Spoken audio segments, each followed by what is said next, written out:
ஆக தேவன் முதலாவதாக ஆபிரகாமை சீமானாக நடக்க வைத்தார்.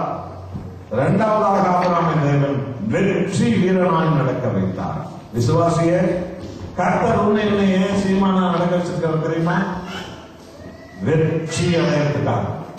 எதிலுமே வெற்றி தான், இயேசுவின் நாமத்தில். ஹல்லேலூயா. மூன்றாவதாக நடந்தது என்ன? ஆதியாகமம் 13ஆம் அதிகாரம் 17வது வசனம். ஒருவர் வாசியுங்கள். நீ எழுந்து தேசத்தின் நீளமும் அகலமும் எம்மட்டும் அம்மட்டும் நடந்து திரி, உனக்கதை தருவேன் என்று கர்த்தர் சொன்னார். பாத்தீங்களா? ஆபிரகாமுக்கு சொல்றார், ஆபிரகாமே எழுந்து இந்த தேசத்தின் நீளம் எவ்வளவு, போ நட நட, இந்த தேசத்துக்கு நட. இந்த அகலம் எவ்வளவு, நட, அகலத்துக்கு நட. ஆமா பாருங்க, 15வது வசனத்தை வாசிங்க. ஆதியாகமம் 13:15 என்ன சொல்றாரு பாருங்க. நீ பார்க்கிற இந்த பூமி முழுவதையும் நான் உனக்கும் உன் சந்ததிக்கும் என்றென்றைக்கு இருக்கும்படியாக கொடுத்தேன் என்று சொல்றார். கொடுத்துட்டேன்னு சொல்றாங்க. கவனிச்சு பாருங்க அந்த வசனத்தை. இந்த பூமியை உனக்கு நான் கொடுத்துட்டேன், உனக்கு கொடுத்துட்டேன், உன் சந்ததிக்கு கொடுத்துட்டேன், உன் தலைமுறைக்கு கொடுத்துட்டேன், என்றென்றைக்கும் உலகம் முடிகிற வரைக்கும் உனக்கும் உன் சந்ததிக்கு இந்த நிலம், இந்த பூமி, இந்த தேசம் கொடுக்கப்பட்டாயிற்று. முடிச்சிட்டார் ஆண்டவர். ஆனா நீ செய்ய வேண்டியது ஒன்று இருக்கிறது, நட. இதுதான் கிறிஸ்தவ சக்தி. மாணவர்களே, இந்த தேசத்தில் எத்தனை ஆயிரம் மக்கள் சகல வசதிகளால் கண் கூடாக்கப்பட்டு, இச்சைகளால் கூடாக்கப்பட்டு, உபச்சாரத்தால் கூடாக்கப்பட்டு எத்தனை ஜனங்கள் குடும்பங்களை இழந்திருக்கிறாங்க. இந்த நாடுகளில் வந்து வாழ வந்து தெரியுமா? எத்தனை பேர் மனைவி இழந்துட்டாங்க, எத்தனை பேர் புருஷனை இழந்துட்டாங்க, எத்தனை பேர் பிள்ளைங்களை இழந்துட்டாங்க. எதையோ பெற்றுக்கொள்ளணும்னு சொல்லி வந்தாங்க, ஆனா இருக்கிறதே இழந்துன்னு போறாங்க. ஏன் தெரியுமா? அவங்க தேவனோடு இல்லாம போனதுனால.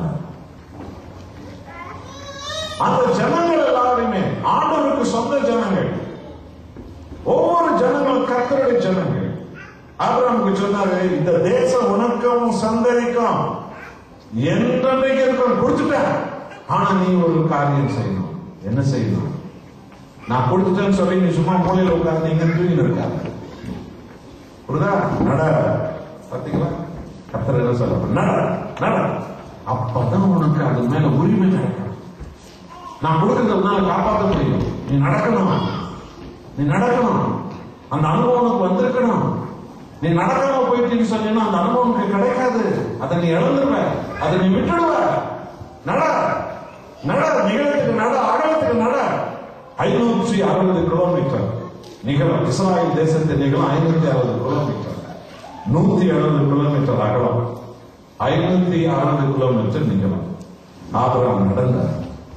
560 கிலோமீட்டர் ஆபிரகாம் நடந்தார். 170 கிலோமீட்டர் ஆபிரகாம் நடந்தார். அந்த வீட்டில் ஆபிரகாம் நடந்தார். தேவனே, என் ஜனம், என் சந்ததிக்கு இந்த நலம். அதனாலதான் இன்றைக்கு யூதர்களுக்கு, இஸ்ராயல் மக்களுக்கு அந்த இஸ்ராயல் தேசத்தை கர்த்தர் இன்றைக்கும் கொடுத்து வைத்திருக்கிறார். கைகளை கட்டி கர்த்தருக்கு நன்றி. ஆகவே நண்பான விசுவாசியே, ஆபிரகாமின் தேவன் தான் உன்னுடைய என்னுடைய தேவன், நம்முடைய தேவன். நீ ஒன்று தெரிந்து கொள், நீ நடக்கணும். அந்த ஊர்ல ஒரு குடும்பம் மீட்கப்படணும்னு சொன்னா வீட்டுல உட்கார்ந்து ஜபம் பண்ணா மாத்திரம் போதாது. ஜபம் செய், இரண்டாவது நட. போ, அந்த வீட்டுல போய் கால் போய் இயேசுவின் நாமத்தை சொல்லு. அந்த வீட்டுல இருக்கிற அந்தகார சக்திகள் போவோம், பாரம்பரிய சக்திகள் போவோம், அசுத்தாவிகள் போவோம், சாவி நாளிகள் போவோம்.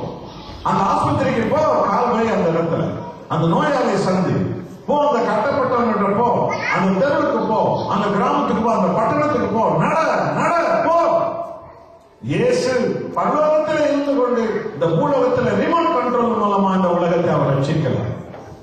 அவர் இந்த பூமியில நடந்தார், கிராமங்களில் நடந்தார், பட்டணங்களில் நடந்தார். ஒரு தனி ஆளை தேடி இயேசு நடந்தார். இயேசு நடந்தார். பிதாவை நோக்கி ஜெபித்தார். அவர் நடந்தார். இதான் நம்முடைய ரட்சகர் நடந்த வழிகள். நாமும் அதைத்தான் செய்யணும். நாம் எப்பவுமே ஒரே இடத்துல எப்பவுமே சந்திச்சு நிற்கவே கூடாது. நம்ம நடக்க வேண்டியதுதான். நாம எங்கெல்லாம் கார் வைப்போமோ அந்த ஊர், நாம் எந்த இடத்துல கால வச்சோம் அந்த வீடு, நாம் எந்த இடத்துல கால வச்சோம் அந்த ஜனங்க, நாம் எந்த இடத்துல கால வச்சோம் அந்த கூட்டம் என் கர்த்தருக்கு சொந்தமாக அது மாறும். ஹல்லேலூயா! கைகளை தட்டி பலமாக கைகளை தட்டுவாங்க. கர்த்தர் அதை செய்ய வருகிறார். ஹல்லேலூயா! ஆபிரகாம் நடந்தான். சகோதரி நட, அம்மா நட, தம்பி நட, ஒரு நாளைக்கு நட, உன் நண்பர்கள் வீட்டுக்கு நட. இயேசுவின் நாமத்துல முதல்ல அவங்களுக்காக சொல்லி, ஆண்டவரே அவங்களை நீங்க சந்திக்கணும், ஆண்டவர் இவர்களை நீங்க சந்திக்கணும், ஆண்டவர் இவர்களை நீங்க விடுவிக்கணும், ஆண்டவர் இந்த குடும்பத்தை நீங்க விடுவிக்கணும். முதல்ல சொல்லி, இரண்டாவது நட, போ சந்தி. இயேசுவின் நாமத்தில் சொல்லு. ஆண்டவர் நீ ஜெபித்ததை உன் கண்கள் காணும்படி கர்த்தர் செய்து முடிப்பார். ஹல்லேலூயா! ஆபிரகாமை மூன்றாவதாக கர்த்தர் என்ன செய்தார்? முதலாவதாக சீமானாய் நடக்க வைத்தார். இரண்டாவதாக வெற்றி உள்ளவனாய் நடக்க வைத்தார். கிறிஸ்துவுக்குள் எப்பொழுதும் வெற்றி சிறக்க பண்ணுகிறார் நம்முடைய கர்த்தர். மூன்றாவதாக ஆண்டவர் ஆபிரகாமை மூன்றாவதாக வீரம் உள்ளவனாய் நடக்க வைத்தார். நான் எந்த நிலத்துல கால் வைப்பேன், எந்த வீட்டுல கால் வைப்பேன், அந்த வீடு என் கர்த்தருக்கு சொந்தம். ஹல்லேலூயா! இந்த மூன்று வெற்றி நடைகள், ஒன்று சீமானுடைய நடை, இரண்டாவது வெற்றி நடைகள், மூன்றாவது வீர நடை. ஆபிரகாம் நடக்கும்படி கர்த்தர் செய்தார். ஒரு பாடல் ஒன்றை நாங்கள் எழுதிய ஒரு பாடலை நான் பாடுகிறேன். இது மிகவும் பிரியமான ஒரு பாடல், ஆராதனைக்குரிய ஒரு பாடல், உள்ளத்தை முழுவதும் கர்த்தரிடத்தில் ஊற்றுகிற ஒரு பாடல். அப்படியே என்னோடு சேர்ந்து நீங்களும் சேர்ந்து உங்கள் ஆவி ஆத்ம சரீரத்தை அப்படியே ஆண்டவருக்கு ஊற்றுங்க. ஆண்டவரே ஆராதனை, ஆவியோடு ஆராதனை, முழு உள்ளத்தோடு ஆராதனை,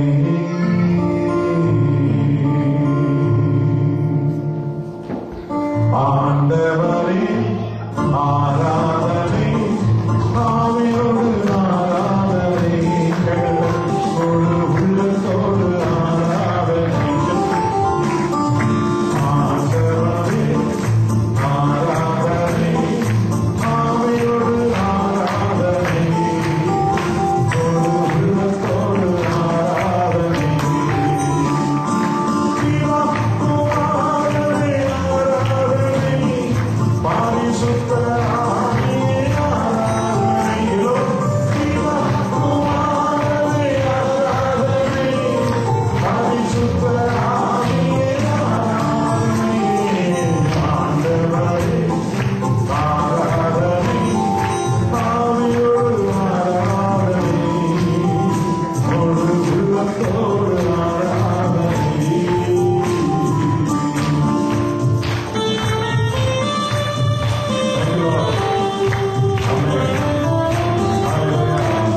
முழு உள்ளத்தோடு ஆராதனை. ஒரு பலத்த கைகளை தட்ட ஒரு கர்த்தருக்கு நன்றி.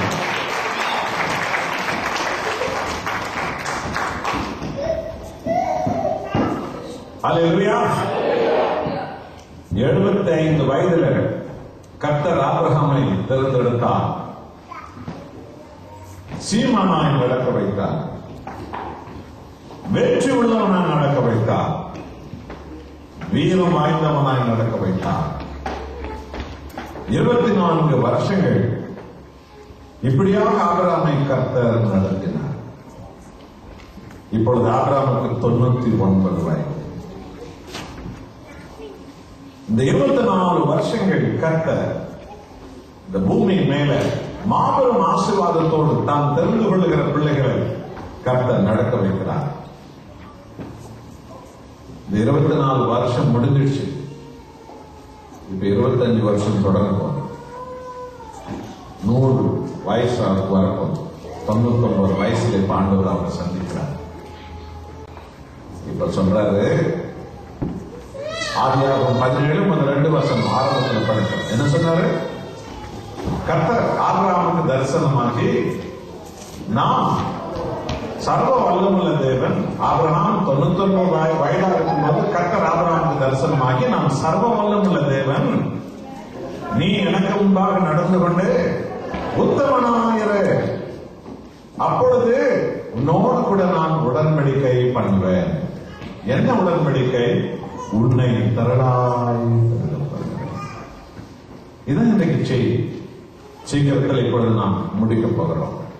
அன்பான தேவ ஜனமே, 24 வருஷங்கள் சீமானாய் நடக்க வைத்தார், வெற்றி உள்ளவனாய் நடக்க வைத்தார், வீரம் உள்ளவனாய் நடக்க வைத்தார். 24 வருஷம். இப்போ அவர் வாழ்க்கையில தேவன் ஒரு பெரிய காரியத்தை செய்ய போகிறார். அதற்கு முன்பு அந்த திராட்சை செடியில சுத்தம் பண்ண வேண்டிய சில காய்ந்து போன இலைகள், சில காய்ந்து போன கொடிகள், சில காய்ந்து போன காய்களை கர்த்தர் இப்பொழுது வெட்டி எடுக்க ஆரம்பிக்கிறார். இதுதான் நாம் ஆராதிக்கிற தேவனுடைய மகிமை. அல்லேலூயா. ஆபிரகாமை பார்த்து சொல்கிறார், நல்ல கவனிங்க. 99 வயது நிரம்பிய ஆபிரகாம் இடத்துல இந்த 24 வருஷம் சொல்லாத ஒன்று இப்ப சொல்றார். ஒரு பெரிய காரியத்தை இப்பதான் ஆபிரகாம் எதிர்பார்க்கிறார். நீங்களும் நாமும் கூட நம்முடைய வாழ்க்கையில ஒரு பெரிய காரியத்தை எதிர்பார்த்து ஆண்டவருக்கு முன் நிற்கும் போது, தேவன் அந்த பெரிய காரியத்தை நீ பெற வேண்டும் என்றால் நீ விட்டுவிட வேண்டிய சில தேவையில்லாத காரியங்களை உனக்கு எனக்கு திரும்ப ஆண்டவர் சொல்லி காட்டுவார். இதுதான் சத்தியம். இதை நம்ம அறிந்து கொள்ள வேண்டும், இதுக்கு செவி கொடுக்க வேண்டும். ஆகத்தான் அந்த சத்தியத்துல பரிசுத்த ஆவியானவர் உங்களுக்கு நமக்கு பேசுகிறார். என்ன சொல்கிறார்? ஆபிரகாமே, நீ எனக்கு முன்பாக நடந்து கொண்டு உத்தமனாயிரு. பாத்தியா என்ன சொல்றாரு? மகனே, நான் உன்னை சீமானா நடக்க வச்சேன், நான் உன்னை வெற்றி உள்ளவனா நடக்க வச்சேன், நான் உன்னை வீரமுள்ளவனா நடக்க வச்சேன், நான் உன்னை இதெல்லாம் நடக்க வச்சேன். நீ உன்னை நடத்தின அந்த நடைகளெல்லாம் நீ உட்கார்ந்து யோசிச்சு பார்த்துட்டு, எனக்கு முன்னால இப்போ நீ ஒரு நடக்கணும். இது நீ எடுக்க வேண்டிய முடிவு. நீ நடக்கணும். தெரியுமா? சீமானம் நடக்க வச்ச, வெற்றி உள்ளவனா நடக்க வச்ச, வீரம் உள்ளவனா அவனை நடக்க வச்ச. இப்ப நீ ஒண்ணு நடக்கணும். அது என்ன தெரியுமா? எனக்கு முன்னாலே நீ உத்தமனா நட. அன்பான விசுவாசிகளே, இதுக்குதான் உனக்கு சபை, இதுக்குதான் உனக்கு தேவன், இதற்காகத்தான் உனக்கு அபிஷேகம், இதற்காகத்தான் உனக்கு சத்தியம் கொடுக்கப்பட்டது, இதற்காகத்தான் உங்களை நம்மை கற்பனை எப்பொழுது போஷித்து ஆசீர்வதித்து அவர் நடத்துகிறார். அவருடைய வார்த்தையை கேட்கும்படியான சூழ்நிலை தேவன் உங்களுக்கு நமக்கு ஏன் உருவாக்கி தருகிறார் தெரியுமா? உன் வாழ்க்கையில தேவன் ஒரு பெரிய காரியத்தை செய்ய போறார். என் ஊழியத்தில் அவர் பெரிய காரியத்தை செய்ய போறார். உங்க ஊழியத்தில் அவர் பெரிய காரியத்தை செய்ய போறார். இந்த சபையில ஒரு பெரிய காரியத்தை செய்ய போறார். ஆனால் அந்த பெரிய காரியத்தை அவர் செய்ய வேண்டும் என்றால் அதற்கு முன்பு நீ நடக்க வேண்டிய ஒரு நடை இருக்கிறது. எனக்கு முன்னால நீ உத்தமனா நட, எனக்கு முன்னால நீ உத்தமையா நட. உன் நட மாறட்டும், உன் சுவாபம் மாறட்டும், குணம் மாறட்டும், என்ன மாறட்டும், நோக்கம் மாறட்டும். எனக்கு முன்னால நீ உத்தமனா நட. கர்த்தருக்கு முன்பு ஒருவன் ஒருத்தி உத்தமையா நடக்க ஆரம்பிச்சுட்டான்.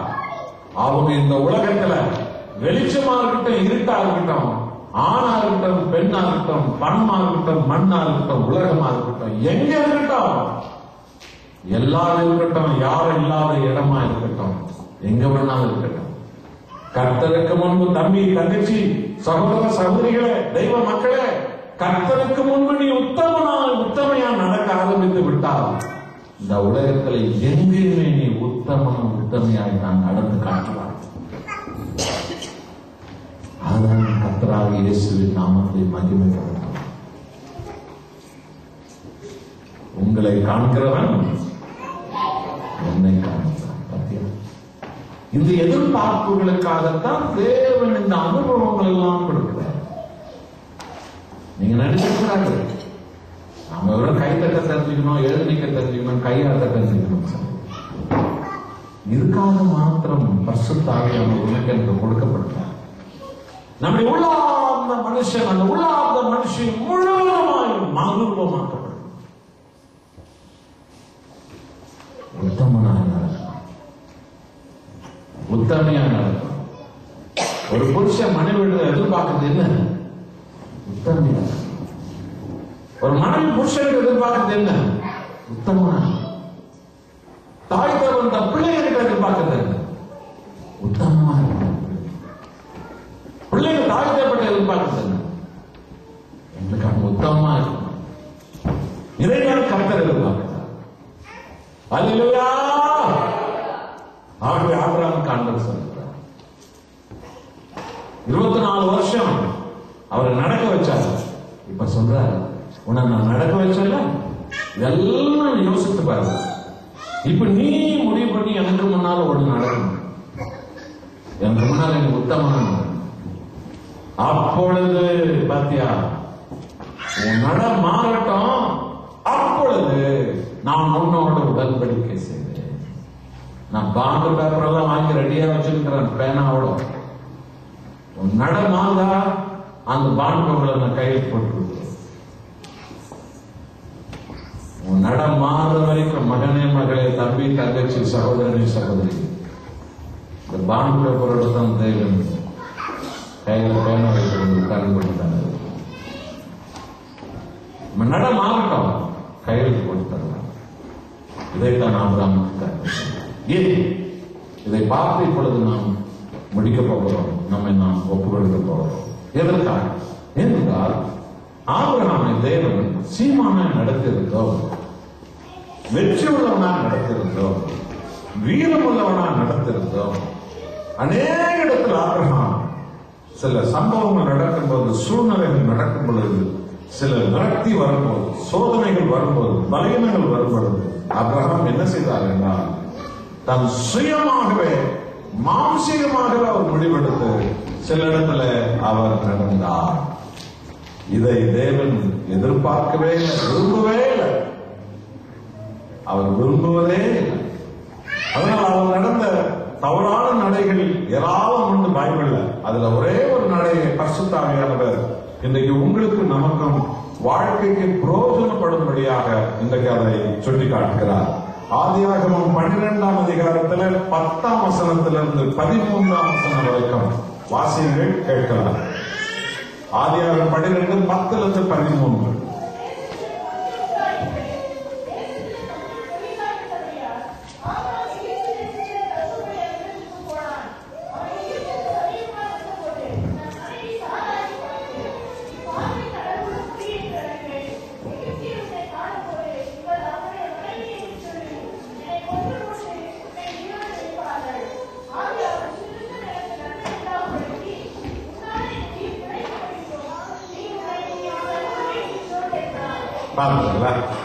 பஞ்சம் வந்தது. பஞ்சம் வந்த பிறகு என்ன செய்யணும்? தேவனால் தெரிந்து கொள்ளப்பட்ட பிள்ளைகள் வாழும் அந்த இடத்துல ஊரெல்லாம் பஞ்சம், தெருவெல்லாம் பஞ்சம், எல்லாம் பஞ்சம். அந்த என்ன செய்யணும்? யார் யாரும் என்ன வேண்டுமானாலும் செய்து கொண்டிருக்கலாம். ஆனால் கர்த்தரால் தெரிந்து கொள்ளப்பட்ட மகனே, மகளே, ஜனமே, குடும்பங்களே, நீங்க நாம செய்ய வேண்டியது ஒன்றே ஒன்று, நம்மை தெரிந்து கொண்ட தேவனை நோக்கி பார்க்கணும், ஆலோசனை கேட்கணும். கர்த்தாவே, வந்திருக்கிற இந்த பஞ்ச நேரத்துல நான் செய்ய வேண்டியது என்ன? இதைத்தான் ஆபிரகாம் செய்ய தவறிட்டாரு.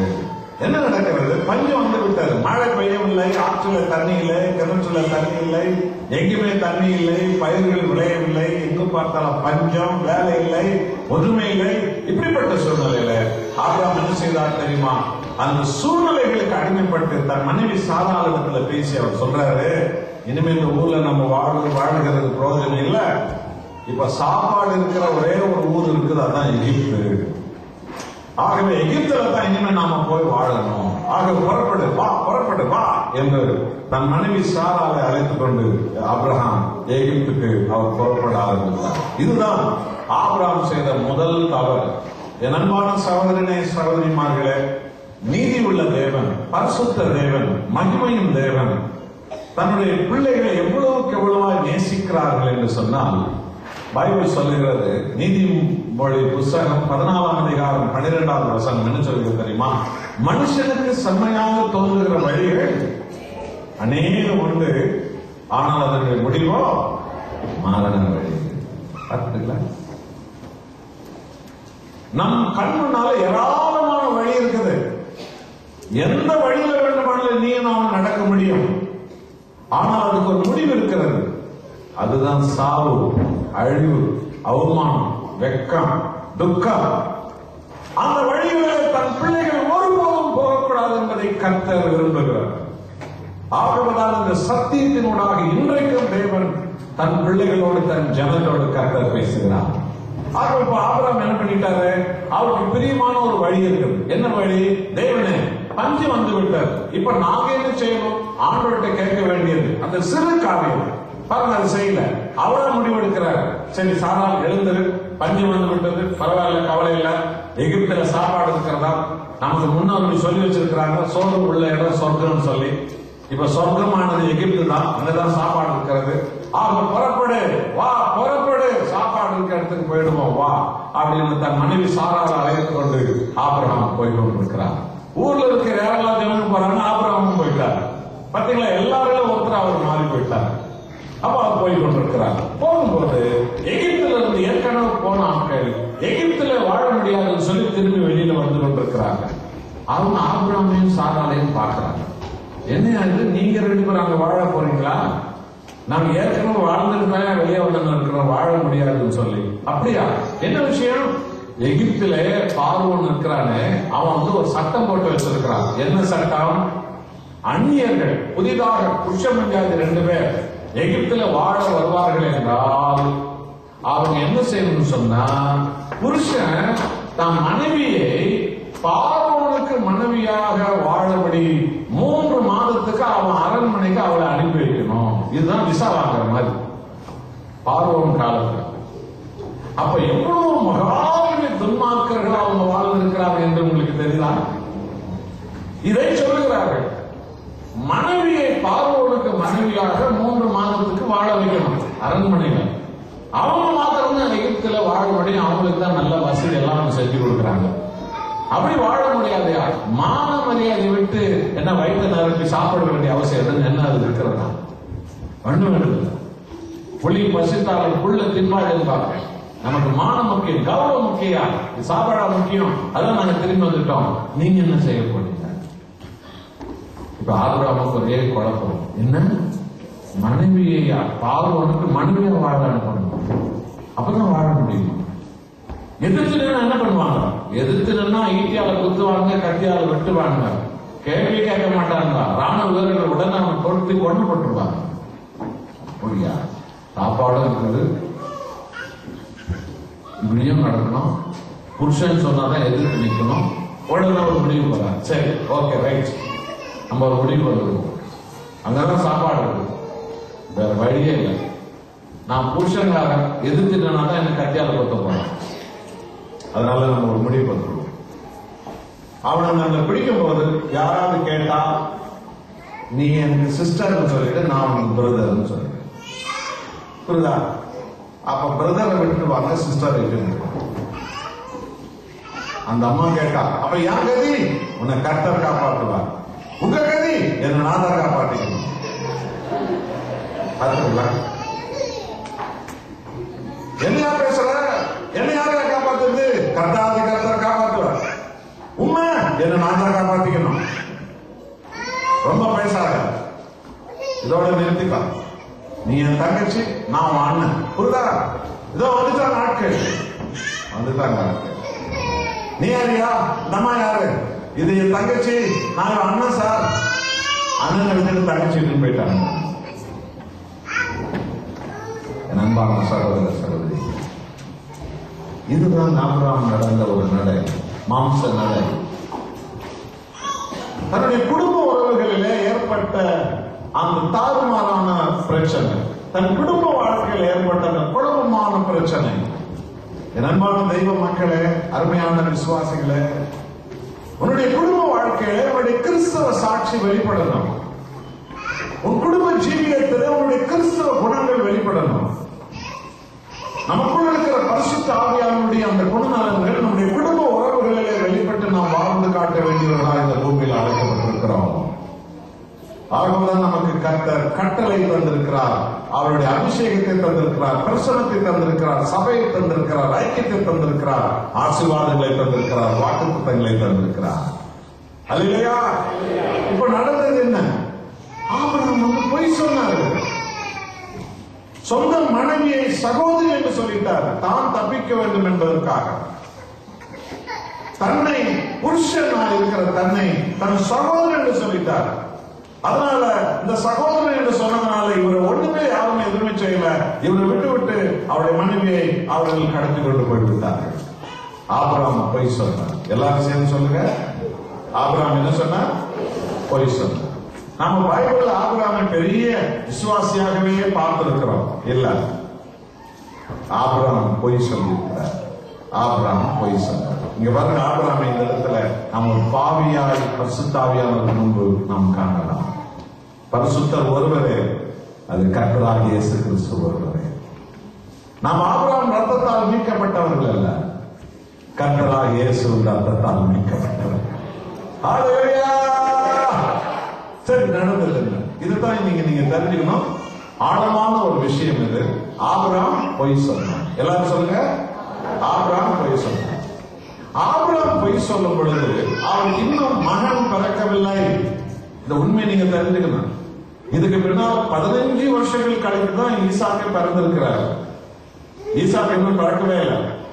ஆபிரகாம் பொய் சொன்னார். என் அன்பான சகோதர சகோதரிமார்களே, தாய்மார்களே, தகப்பன்மார்களே, என் அருமையானவர்களே, நீ பொய் சொல்லும் பொழுதோ, ஆத்திரப்படும் போதோ, இச்சிக்கும் போதோ, கோபப்படும் போதோ, அநியாயம் செய்யும் போதோ, ஏதோ துரோகம் செய்யும் போதோ, ரகசிய பாவ எண்ணங்களுக்கு நீ உடன்படும் போதோ, உங்களுடைய பிள்ளைகள் உங்க பக்கத்தில் இருக்க வேண்டும் என்ற அவசியம் இல்லை. ஆனால் ஒரு பாவம் ஒரு அர்த்தத்திலே இருக்கும். இதைதான் இன்னைக்கு நீங்க அறியணும். நடந்தது. இப்ப ஆபிரகாம் பொய் சொல்லிட்டார். அவன் ஈசாக் பக்கத்துல இல்ல, அவன் இன்னும் பிறக்க கூட இல்லை. ஆனா ஆபிரகாம் சொன்ன பொய் அவர் அர்த்தத்தில் நடந்தது என்ன? இதற்கு பின்பு 15 வருஷம் கழித்து ஈசாக் பிறந்தார். ஒரு கணவனுடைய ரத்த துளி மனவனுடைய கர்ப்பப்பையில் உள்ள அந்த முட்டையில, கரு முட்டையில ஒன்று சேர்ந்தது. அந்த ரத்தம் அந்த கரு முட்டையோடு சேரும் போதுதான் அது ஒரு குழந்தையாக உருவாகிறது. அப்ப அந்த ரத்தத்துல பொய் இருக்கும் என்று சொன்னால், அந்த கரு முட்டையில் அந்த ரத்தம் சேரும் போது அந்த பொய்யும் அந்த கரு முட்டையோடு சேர்ந்து உருவாகிறது. ஒரு தகப்பனுடைய குணம், ஒரு தாயுடைய குணம், அவங்க மறைவாய் செய்த பாவத்தின் குணங்கள் கூட பிள்ளைகளுடைய நடவடிக்கைகளில் ஒரு நாள் வெளிப்பட ஆரம்பித்துவிடும். பரிசுத்த ஆவியானவர் இதை நமக்கு சுட்டி காட்டுகிறார். நடந்தது என்ன? 15 வருஷம் கழிச்சு ஈசாக்கு பிறந்தார். 40 வயசுல அவருக்கு கல்யாணம் ஆயிருக்கு. இப்போ ஈசாக்கு கல்யாணம் செய்து கொண்டு தன் மனைவி ரெபேக்காளோடு கூட தன் தகப்பன் ஆபிரகாம் இருக்கிற அந்த ஊருக்கு கேரார் என்ற இடத்துக்கு ஈசாக்கு வர்றார். என்ன நடந்தது பார்க்கலாம். ஆதியாகமம் 26ஆம் அதிகாரத்துல 6வது வசனம் 7வது வசனம் வாசிங்க. ஈசாக்கு கேராரிலே குடியிருந்தான். அவனுக்கு மனிதர்கள் அவன் மனைவி குறித்து விசாரித்த போது இவன் என் சகோதரி என்றார். பாத்தியா, அப்பன் சொன்ன பொய்ய 55 வருஷம் கழிச்சு மகன் சொல்றாங்க. பாத்தீங்களா, கவனிச்சீங்களா? அல்லேலூயா. ஈசாக்கு கேட்கிறாங்க, நீங்க யாரு, இவங்க யாரு, இது என் பொஞ்சாதி, நாங்க புருஷன் சொல்லிருக்கலாம்ல, சொல்ல முடியல பாருங்க. வலுக்கட்டாயமா சொல்றான் பாருங்க, இது என் தங்கச்சி, நான் இவன் அண்ணா. பாத்தீங்களா, வேண்டும் சொல்றான் ஈசாக்கு. ஏன்? ஏனென்றால் அவனுடைய ரத்தத்திலே கலந்திருக்கிற அந்த பொய். இப்ப பொய் எந்த தலைமுறைக்கு வந்துச்சு? 2வது தலைமுறைக்கு வந்துருச்சு. நல்ல கவனிங்க. ஈசாக்கு 2 பிள்ளைகள் பிறந்தாங்க. யாரு? மூத்தவன் ஏசா, இளையவன் யாக்கோபு. இப்ப ஈசாக்கு வயதாய் போயிட்டார். கண்ணு எதுவுமே தெரியல, கண்ணு தெரியாத நிலைமைக்கு போயிட்டார். இப்ப இந்த 2 பிள்ளைங்களுக்கு பாகம் பிரிச்சு கொடுக்கணும். அந்த நேரத்தில் கண்ணு தெரியாத அப்பாவிடத்துல இந்த 2வது பையன் யாக்கோபு வந்து பேசுறான். அவன் என்ன பேசுறான் பாருங்க. ஆதியாகமம் 27ஆம் அதிகாரம் 19வது வசனம் வாசிங்க. பாருங்க, 2வது பையன் கண்ணு தெரியாத அப்பாவிட்ட வந்து பேசுறான். தன் தகப்பனை நோக்கி, நான் ஒரு மூத்த மகனாகிய ஏசா இருந்தான். பாத்தீங்களா, பொய் இப்ப எத்தனை தலைமுறைக்கு வந்துருச்சு? 3வது தலைமுறைக்கு வந்துச்சு பாருங்க பொய். பாத்தீங்களா, 3 ஜெனரேஷன். முதல்ல ஆபிரகாம் பொய் சொன்னாரு, 2வது யார் பொய் சொன்னது? ஈசாக்கு பொய் சொன்னாரு, 3வது யாக்கோபு பொய் சொன்னார். இதுல என்னன்னு சொன்னா, ஆபிரகாம் ஈசாக்கு பொய்யே ஊருக்கு சொன்னான். ஈசாக்கு மகன் யாக்கோபு இருக்கிறான, அவன் பொய்ய அவங்க அப்பாவுக்கு சொன்னான். அப்ப பொய் கூட டெவலப் ஆகணும் இல்லையா? நீங்க நம்ம வந்து டெவலப் பண்ணணுமா? பொய் கூட டெவலப் ஆகணும் இல்லையா? எவ்வளவு டெவலப் ஆயிடுச்சு பத்தியா? பொய் இப்ப வீட்டுக்குள்ள வந்து விட்டது. இவன் பிள்ளைங்க படிக்கிற விஷயத்துல பொய் சொல்றாங்க, பண விஷயத்துல பொய் சொல்றாங்க, நேரம் கழிச்சதுல பொய் சொல்றாங்க, யார் கூட டெலிபோன் பேசுறதை பத்தி விசாரித்தா பொய் சொல்றாங்க, எங்கே போனதை பத்தி பொய் சொல்றாங்க, இங்க வந்தது பொய் சொல்றாங்க. அவங்க ஒரு முடிவுக்கு வந்துட்டாங்க. இப்படி சொன்னா இவங்க நம்பிடுவாங்க, ஒரு முடிவுக்கு வந்துட்டாங்க. இன்னைக்கு போய் வீட்டுக்குள்ள வந்துருச்சு பாருங்க. கவனித்து பார்த்திருக்கலாம். ஈசாக்கு மகன் யாக்கோபு தன்னை மூத்த மகன் என்று தன் அப்பாவுக்கே பொய் சொல்லி அப்பாவை ஏமாத்திட்டான் பாருங்க. 3வது தலைமுறையில போய் வீட்டுக்குள்ளே வந்து விட்டது. சரி, யாக்கோபுக்கு எத்தனை பிள்ளைங்க இருந்தாங்க?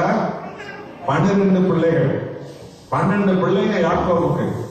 அதுல 11வது பையன் யோசேப்பை இந்த 11 பிள்ளைகளும் வெறுத்தார்கள். ஏன்?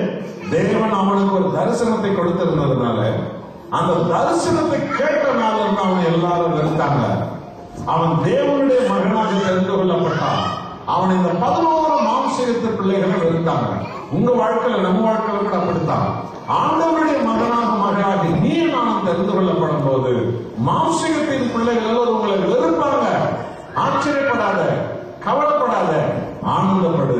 கர்த்தருடைய வசனம் நிறைவேறுகிறது. ஹல்லேலூயா. சரி, நடந்தது. நம்ம 11 பையன்களும் இந்த 11வது பையன் இருக்கிறானே யோசேப்பு, இவனை வெறுத்தார்கள். கடைசியில அவனை ஒரு குழியில போட்டார்கள். பிறகு ஒரு முடிவெடுத்தாங்க, இல்ல இவன் குழியில போடுறதுனால நமக்கு ஒரு லாபமும் இல்ல, ஒண்ணு இவனும் ஒழியணும், 2வது இவனால நமக்கு ஒரு லாபமும் இருக்கணும் சொல்லிட்டு என்ன பண்ணாங்க, அவனை 20 வெள்ளிக்காசுக்கு எகிப்திய வியாபாரிகளுக்கு இந்த 11 பையன்களும் சேர்த்து வேலை பேசி விட்டுட்டாங்க. பணத்தை 11 பேரும் பங்கு போட்டு சாப்பிட்டாங்க. இப்ப அப்பா அம்மாவுக்கு பதில் சொல்லணும். கேட்பாங்களே, எங்கடா யோசேப்பு, உங்க கூட தான் ஆடு மேய்க்க வந்தா, எங்க யோசேப்பு கேட்பாங்களே, என்ன பதில் சொல்றது? பைபிள் சொல்லுகிறது. ஆதியாகமம் 37ஆம் அதிகாரம் 31 வசனம் 32வது வசனம் 31 32 பாருங்க. இந்த 11 பையன் என்ன பண்றான்னு சொன்னா, ஒரு ஆட்டுக்குட்டி அடித்து அந்த ஆட்டுக்குட்டியில அந்த யோசேப்பினுடைய ஆடையை துவைத்து ரத்தக்கரை படைஞ்ச அந்த ஆடைய இந்த 11 பையனும் அவங்க அம்மாவுக்கு அப்பாவுக்கு கொண்டு போய் கொடுத்து காட்டி சொல்றாங்க, அப்பா அம்மா யோசேப்பு நாடையாயிரு பாருங்க, வனாந்தரத்துல ஒரு மிருகம் அவனை அடித்து கொன்று போட்டது பாருங்க. அங்க போய் சொல்றாங்க. இவனுங்க 11 பேரும் சேர்ந்து வித்துட்டாங்க. ஆனா என்ன சொல்றாங்க, அவன் செத்து போயிட்டான், அவன் உயிரோடு இல்ல, அவன் ஒரு மிருகம் அடிச்சு கொண்டு போட்டுருச்சு, அவன் ரத்தக்கரை படைந்த ஆடை நாங்க கொண்டு வந்தோம் பாருங்க என்று சொல்லி இந்த 11 பிள்ளையும் போய் சேர்ந்து அப்பா அம்மா சொன்னாங்க. இப்ப 4வது தலைமுறையில எவ்வளவு பேர் போய் சொன்னாங்க? 11 பேர் போய் சொல்றாங்க. பாத்தியா, பெரிய ஒரு டீம் உருவாயிடுச்சு. விளங்குறதா உங்களுக்கு? ஆக முதல் ஆபிரகாம் பொய் சொன்னார், 2வது தலைமுறையில் ஈசாக்கு பொய் சொன்னான், 3வது தலைமுறையில யாக்கோபு பொய் சொன்னான், 4வது தலைமுறையிலே யாக்கோபினுடைய 11 பிள்ளைகளும் பொய் சொன்னான். இப்ப உங்களுக்கு தெரியுமா யூதர்களுடைய கோத்திரம் எத்தனை தெரியுமா? 12. அந்த 12 கோத்திரத்துல 11 கோத்திரத்தை எந்த ஆவி வழி நடத்தி இருக்கிறது? பொய்யினால். ஆகவதான் கர்த்தர் கொடுத்த சத்தியத்தை அவர்கள் தூக்கி எறிந்தார்கள். விபச்சாரம் செய்தார்கள், விக்கிரகாராதனை செய்தார்கள், அக்கிரமம் செய்தார்கள், மனைவி விட்டுவிட்டு வேறொரு மனைவியோடு வாழ்ந்தார்கள், சொல்லலாம் அக்கிரமம் செய்தார்கள், சொல்லலாம் அநியாயம் செய்தார்கள், கொலைக்காரர்களாக இருந்தார்கள், கொலைக்காரர்களாக இருந்தார்கள், துன்மார்க்கர்களாக இருந்தார்கள், பொய்யர்களாக இருந்தார்கள். தேவனுடைய தீர்க்க தரிசனங்கள், தேவனுடைய சத்தியத்தை, தேவனுடைய வார்த்தையை தூக்கி எறிந்தார்கள். மாய்மாலக்காரர்களாக மாறினார்கள். கர்த்தர் அனுப்பின தீர்க்கதரிசிகளை கொலை செய்தார்கள். கர்த்தர் கொடுத்த கட்டளைகளை தூக்கி எறிந்தார்கள். இந்த வேத புத்தகத்துல இஸ்ரவேலர்களை தேவன் ஏன் நாடு கடத்த அனுமதித்தார் உங்களுக்கு தெரியுமா? இதனாலதான். ஏன்னா அவங்களை போய் நாவி வழி நடத்தி சத்தியத்துக்கு அவங்க செவி கொடுக்கவே இல்லை. தேவனுக்கு அவங்க செவி கொடுக்கவே இல்லை. தேவனுடைய தீர்க்கதரிசிகளை அவங்க ஏற்றுக்கொள்ளவே இல்லை. கர்த்தரை அவர்கள் ஆவியோடு உண்மையோடு ஆராதிக்கவே இல்லை. இந்த 11 சந்ததி தலைமுறை பொய்யின் ஆவி கட்டி வச்சிருந்தது, பொய்யின் ஆவி குள்ளாட்டது, பொய்யின் ஆவி பாதாளத்துக்கு அவங்களை நடத்தி கொண்டு போட்டது. எல்லோரும் பாவம் செய்து தேவனுடைய மகிமை இழந்தார்கள் என்று வேதம் போதிக்கிறது எத்தனை உண்மை என்று உங்களுக்கு வழங்குகிறதா? இப்ப தெரிஞ்சுக்க, இந்த 11 கோத்திரம் பொய்யின் ஆவியால் பிடிக்கப்படுவதற்கு யார் காரணம் தெரியுமா? ஆபிரகாம் காரணம். அதனாலதான் ஆண்டவர் சொன்னார், எனக்கு முன்னாலே உத்தமமான. அன்றைக்கு நீ உத்தமனா நடக்காம போனதன் விளைவு என்ன என்று உனக்கு தெரியுமா? இதோ இந்த சந்ததி எல்லாம் சீர்கட்டு போச்சு. அன்பான சகோதரனே, ஒரு கணவன் உத்தமமா இல்லாம போனா அதனுடைய விளைவு என்னன்னு உனக்கு தெரியுமா? ஒரு மனைவி உத்தமையா இல்லாம போனா அதனுடைய விளைவு என்னன்னு உங்களுக்கு தெரியுமா? உங்க குடும்பத்துல தலைமுறை தலைமுறையான சந்ததிகள் கெட்டு போன சுவாபத்திலே இதை நீங்க அறியணும், நாம் அறியணும், தேவனுடைய ஜனங்கள் அறியணும். எந்த ஒரு சிறு காரியமும் கூட என் தேவனுக்கு விருப்பம் இல்லாத ஒரு காரியம் என் வாழ்க்கையில் நடக்கக்கூடாது. அப்படிப்பட்ட ஒரு மனோரூபமான ஒரு வாழ்க்கை வாழதான் கற்பனை. இப்ப சொன்னார் ஆபிரகாமே, உன்னை நான் சீமானம் நடக்க வச்சேன், உன்னை நான் லட்சியம் நடக்க வச்சேன், உன்னை நான் வீரமுள்ளவனா நடக்க வச்சேன். ஆனா நீ சுயநலமா நடந்தீங்க, பொய்யமா நடந்துட்டீங்க. அதனுடைய விளைவு உன் ரத்தத்தில் அந்த பொய் வந்தது. அந்த பொய் உன் மக ரத்தத்துக்கு போச்சு, அந்த பொய் அவன் மக ரத்தத்துக்கு போச்சு, அந்த பொய் அவன் மக ரத்தத்துக்கு போச்சு. இந்த சந்ததிகளே பொய்யா போனா அதுக்கு நீதான் காரணம். இப்போ உனக்கு நான் ஒரு வாய்ப்பு கொடுக்கிறேன். உன் நடைய மாத்து சகோதரனே, உன் நடைய மாத்து, சகோதரி உன் நடைய மாத்து, தம்பி உன் நடைய மாத்து, தங்கச்சி உன் நடைய மாத்து. கர்த்தர் வாழ்க்கையில பெரிய காரியங்களை செய்தார். இதைத்தான் ஆண்டவராகிய இயேசு கிறிஸ்து போதித்தார். யோவான் 3:5 மெய்யாகவே மெய்யாகவே நான் உங்களுக்கு சொல்லுகிறேன். பாருங்க, கவனிச்சு பாருங்க, இதெல்லாம் விளையாட்டான விஷயம் இல்ல. இன்னைக்கு கிறிஸ்தவ உலகத்துல இதெல்லாம் மறந்துட்டாங்க. இதனுடைய அர்த்தம் என்னன்னு தெரியாம வாழ்ந்துக்கிறாங்க கிறிஸ்தவ உலகத்துல. ஏன் கர்த்தர் இந்த வார்த்தை மெய்யாக மெய்யாக 2 முறை எனக்காக ஒரு விஷயத்தை சொல்லணும் என்றால் மிகவும் அவசியமான காரியம்.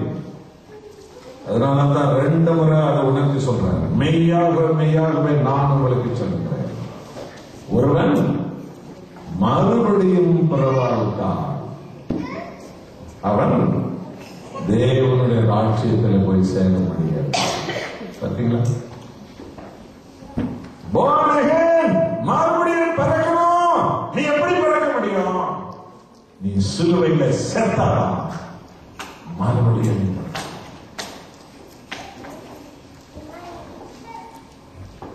பவுல் சொன்னார் கலந்தை 2:20, நான் சிலுவையிலே மரித்தாயிற்று, செத்துட்டான ஆயினும் பழைக்கிறேன்.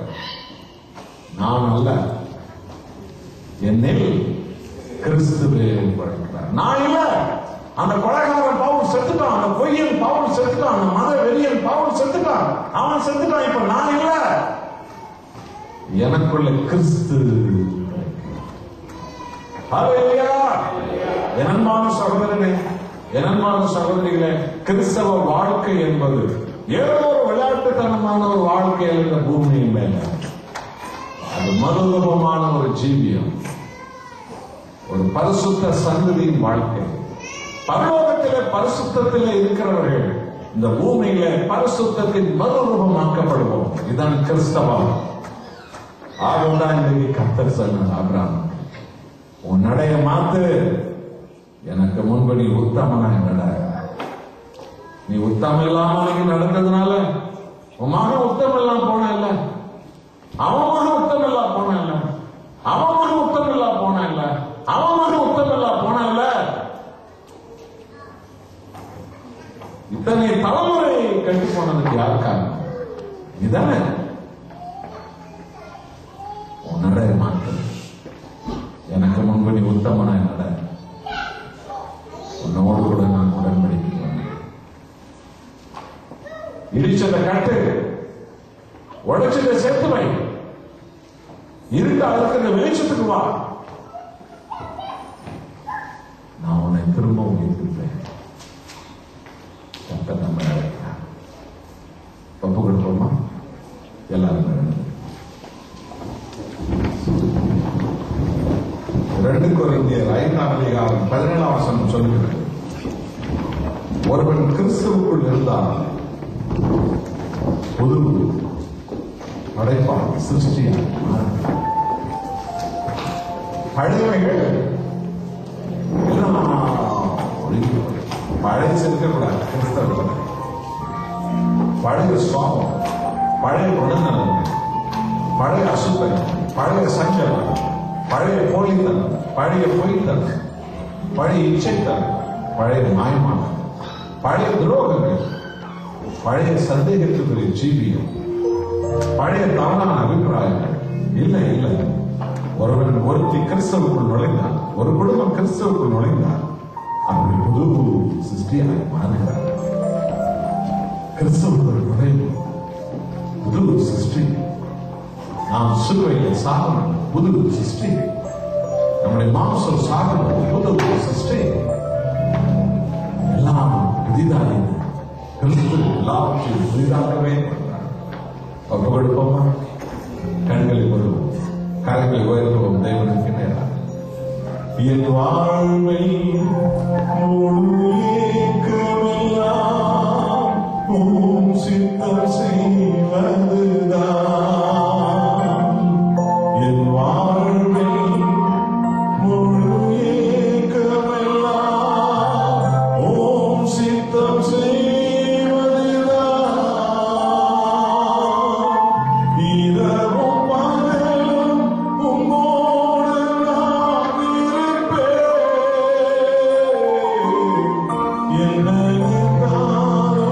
உம்மோடு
என்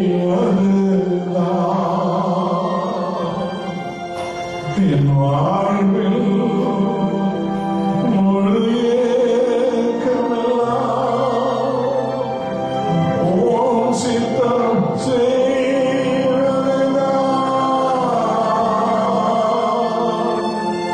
இரவும் பகலும் உம்மோடு நான் இருப்பேன். உம்மோடு நான் இருப்பேன். தகப்பனே, இப்போதுமே உம்மோடு நான் இருப்பேன். ஒப்பு கொடுங்க அப்பா. என் வாழ்க்கையில் எத்தனையோ குழிகளும் மேடுகளும், எத்தனையோ முள்ளுகளும் புதர்களும், என் வாழ்க்கையில் எத்தனையோ வெளிச்சங்களும் இருளும் ஆண்டவர். ஆண்டவரே, உமது நாமத்தை மந்தளித்த மறந்த மந்தளித்த விட்டு விலகிய காலங்கள் ஆண்டவரை மாய்மாலக்காரர்களாய் நாங்கள் வாழ்ந்த காலங்கள் ஏதாவது உண்டு ஆண்டவரே. எங்களை மன்னியும் ஆண்டவரே, எங்களை மன்னியும். ஒப்பு கொடுங்க, ஒப்பு கொடுங்க.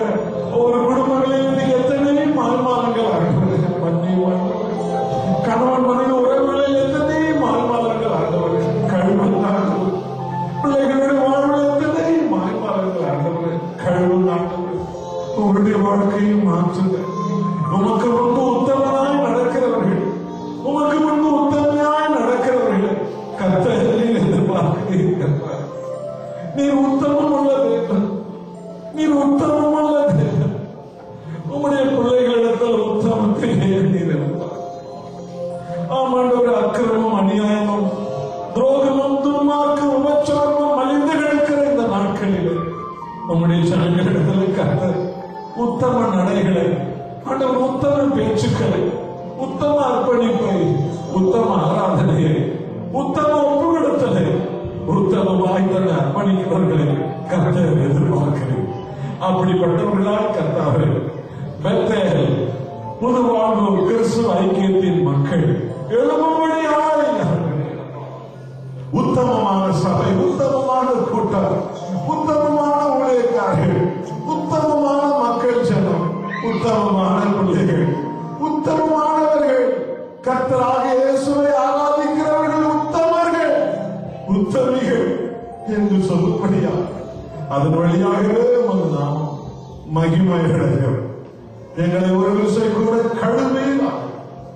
கழுமையிலாக ஏனோதானோ என்று வாழ்ந்த, ஏனோதானோ என்று அசட்டை பண்ணிய காலங்களுக்காக ஆண்டவரே ஒவ்வொருவரையும் மன்னியும். ஆண்டவரே ஒவ்வொருவரையும் மன்னியும், ஒவ்வொருவரையும் மன்னியும்.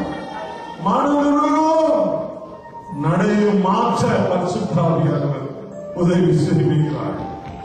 ஆண்டவரே நடை மாற வேண்டும், உங்களுடைய உள்ளம் மாற வேண்டும், சுவாபம் மாற வேண்டும், நடத்தை மாற வேண்டும், குணநலன்கள் மாற வேண்டும், மறுரூபம் மாற வேண்டும். இயேசு கிறிஸ்து அப்படிப்பட்ட சாட்சிதான் உமது நாமத்தை மகிமைப்படுத்தும், மகிமைப்படுத்தும், மகிமைப்படுத்தும், மகிமைப்படுத்தும், மகிமைப்படுத்தும்.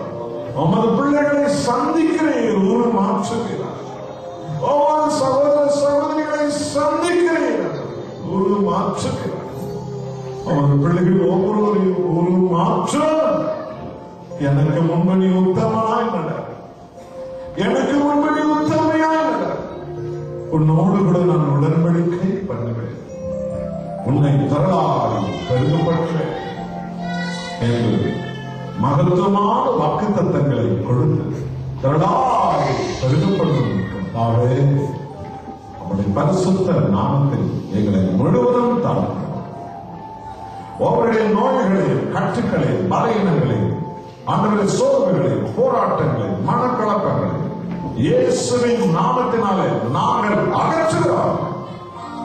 அவைகள் அப்படியே நடப்பதாக வேண்டிக் கொண்டவைகளும் மறுரூபமான ஜீவியமும் ஆண்டவரே ஒவ்வொருடைய குடும்பங்களில் ஆனந்தமும் பலிபீடங்களும் ஆசீர்வாதங்களும் துதியும் ஜெபம் மகிழ்ச்சியும் வெற்றியும் அபிஷேகம் ஆத்ம ஆதாயத்தினுடைய தரிசனம் நம்முடைய பிள்ளைகளின் வாழ்வு நிரம்பி வருவதாக அப்படியே எங்கள் கர்த்தர் செய்து எங்களை முழுவதுமாக என்னுடைய பலிபடுத்தல் அர்ப்பணிக்கிறோம்.